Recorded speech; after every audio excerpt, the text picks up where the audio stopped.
Graphic images and videos from Manipur have sent shockwaves across the country and have even garnered the attention of the international community.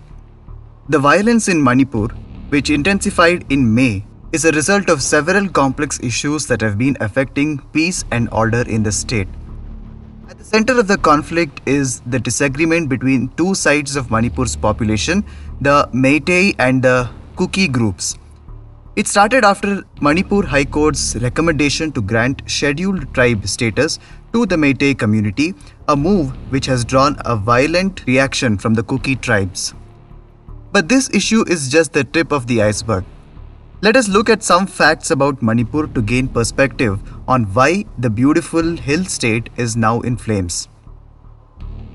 Manipur is surrounded by the Indian states of Nagaland, Assam and Mizoram. On its eastern side is Myanmar. Manipur's capital, Imphal, is located in a valley covered by hills on all sides. The Meiteis make up about 53% of Manipur's population. They speak the Manipuri language, which is also called the Meitei language, and are the state's main ethnic group. A majority of Meitei community's population resides in the valley. On the other hand, the hills are where the tribes have lived. These include the Kukis and Nagas, both of whom are further divided into several tribes. Now for a bit of history. Manipur was a princely state during the British reign.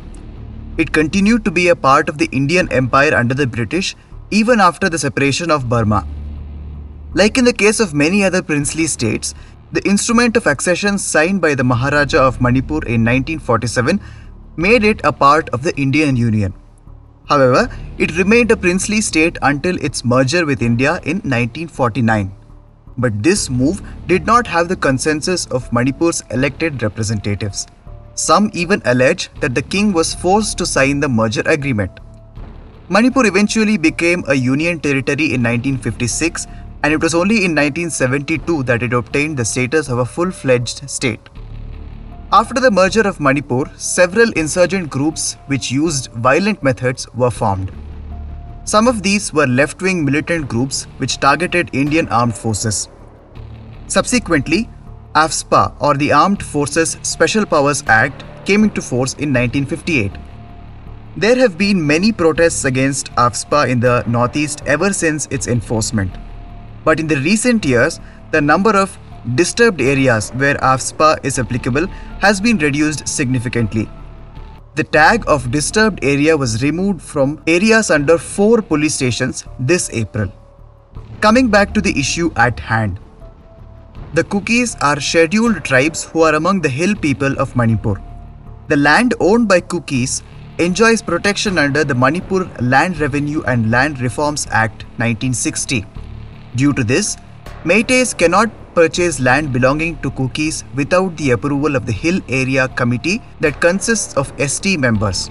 If brought under the scheduled tribes, Meiteis will be eligible to purchase land from Kukis and other tribes in the hills.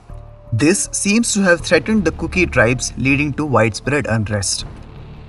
On the other hand, Kukis are allowed to own land in the valley as well. This has made the Meiteis feel vulnerable before a growing Kuki population. A majority of Kukis are Christian, and this has added a religious angle to the violence, with Kuki Christians claiming that they are being targeted for their religion.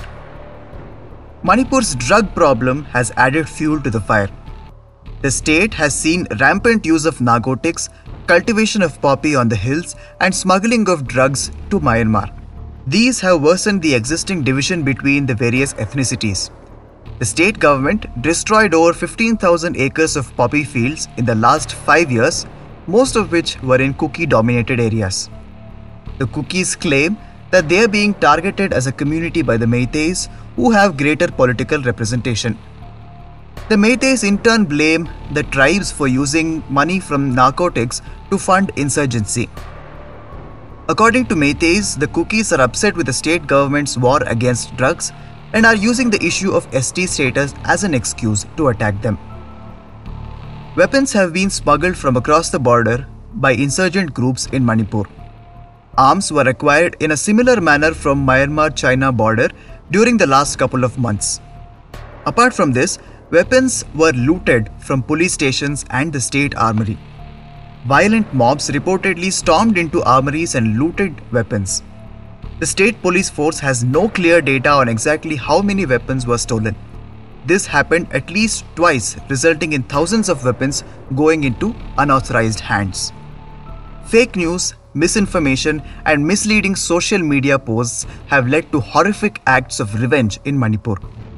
In the last 2.5 months, close to 150 people have died and over 50,000 people have been internally displaced.